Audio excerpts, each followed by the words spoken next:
Shivani Gupta. I'm in conversation with Mr. Lohit Bhatia, President, Workforce Management at Quess Corp.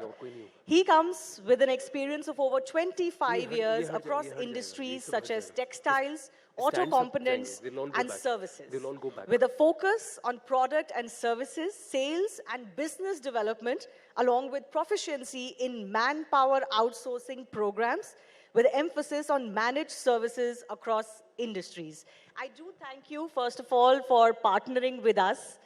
Why is this initiative so important to you? Let me begin by asking that. So first and foremost, I'll take a second to thank every woman in this audience and out there. This Nari Shakti, this She Shakti is absolutely to be celebrated every day, every moment. So that's the first. Why is it important to us? So Quess started with very humble backgrounds in a 3-bedroom apartment in Bangalore 16 years ago.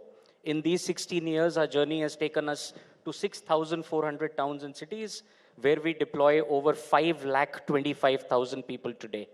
But what gives us bigger pride is the 92,000 women who call Quess their employer every day. The second most important point there is around 6,000 people with differential abilities also find Quess as an employer. But the one data point that we've often seen missing, and even in our data point you can reflect on that, 5,25,000 total people, about 100,000 people with diversity. That means we're just at about 20%. I think that is the one thing which needs to be changed and changed every day. Everybody does not have the same benefits. For parents to take them up to an IIT or an IIM, many of them require the stepping stones. And if you enable them those stepping stones, then we'll see the kind of power in this room magnify and multiply 10 times over. So let me ask you the tougher question. What is it that makes that difference? So if you could elaborate on Quess's initiatives that help women particularly at the workplace. So very importantly, the first thing at an enterprise level at least is a goal, a target, and something which is driven from the top. 2 years ago, our chairman, along with our CHRO, went to the board and made a presentation when we were just about 22% of women in employment within Quess, the core employees, and set a very, very ambitious goal, saying that by 2023, we will have 33% women at work, and by 2025, we'll have 50% women at work. I'm glad to report to you, as I sit in front of you today, we've already crossed the 33% mark. We are at 35%. And we are well on the way to be 50% and thereabouts. Now, strategy is important, but execution is even more important. So internally, what we've done is we have a HER program, H-E-R. And what we say is we tag job roles, profiles, right through the entry level to the leadership. And we say these are reserved only for women. We don't just stop there. We take it to our business leaders. And some of my business leaders are in this room today. This becomes a target to them. They have to not only open those job roles only to women, they have to ensure that they come into the system, and they come into the system with open arms and a red carpet. And beyond that, you have to make it easy for them after they come to place of work. You know, I was going to ask you exactly that question. From my grandmother's generation to my mother's generation, every generation has faced issues, and I have, of course, grown up as any woman would, learning about what those issues were. And as a young woman professional, I feel some of my issues are different. I want to ask you, what is the issue, or what are the issues that today's woman in the workplace faces, and how do we solve those issues? Have you identified those issues first up? So I think over the centuries, some issues have remained constant. And women will typically, in my opinion, have 4 hurdles or 4 M's in their life. The first M or the first hurdle would be marriage. And I'm not saying it in the wrong way. I am married. I love my wife. I found her in school. We both started dating when we were just 9 years, in the 9th standard. And since then, it's gone pretty steady.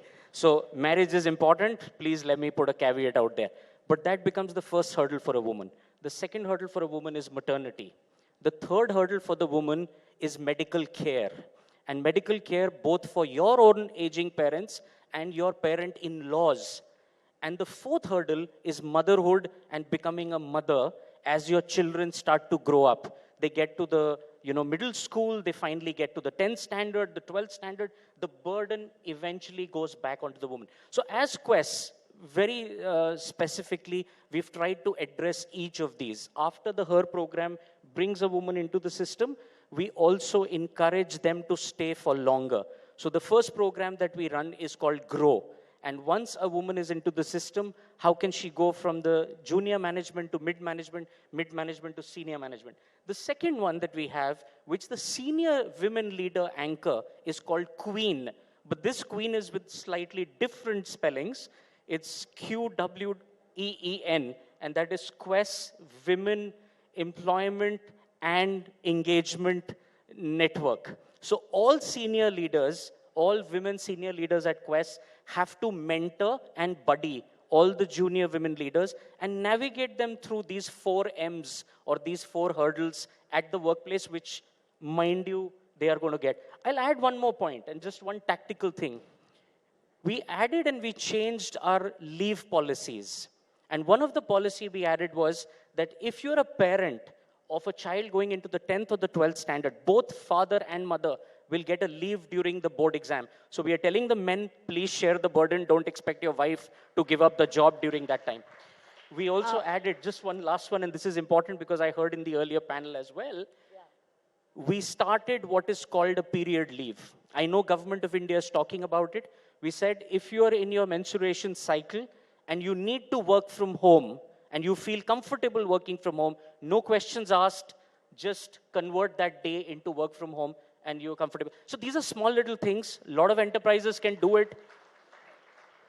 Absolutely, absolutely. No, so there is, as you said, some challenges haven't changed for women.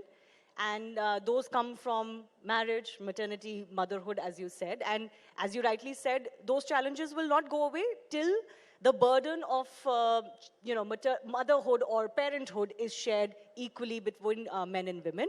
But I do want to ask you, there is a report that Quess has initiated or authored, which is called the New Collar Generation. Could you tell me what is it that you found about young women or women of all age groups in the workforce, especially from the unorganized sector to the organized sector? So thanks for that question. Actually, Quess brings people into formal employment for the very first time. In the last 12 months, when we added about 350,000 people, 177,000 of those people got a UAN number for the very first time. That means they came into formal employment for the very first time. 42,000 of those were women employees who came into the formal employment for the very first time. Now, how this report came about is when we took our findings, being a 500,000 company, to the government, the first question the government asked us is, you also speak for the formal worker. Who speaks for the informal worker? So we initiated a report in 14 cities, 4,200 girls and boys who work in 10 different disciplines in the informal sector. And we asked them a question, would you want to transition to the formal sector or the formal jobs? The emphatic answer, 97%, was absolutely yes. What do they find? They find decent work, they find skilling, and they find career enhancement. More importantly, 63% of the women said if they transition to the formal work and they get medical benefits, maternity benefits, and medical benefits for the family, they're willing to even let go of higher wages and will settle for lower wages, but for these aspects. And I think COVID has not been kind to most families, most people, and I think that's what the women in this report were trying to Absolutely. No, I think that's an important finding, that it's not just the pay scale or the amount of pay, but it's also the benefits, especially maternal benefits or medical benefits, that are extremely important to keep women in the workplace and encourage them, especially in the organized sector as well. I do thank you, Mr. Lohit Bhatia. A big round of applause for Quess, because it's important to initiate these conversations, and we need partners like you, and I hope I have a commitment from you. Absolutely. All right. We are here for the long haul. Thank you very much.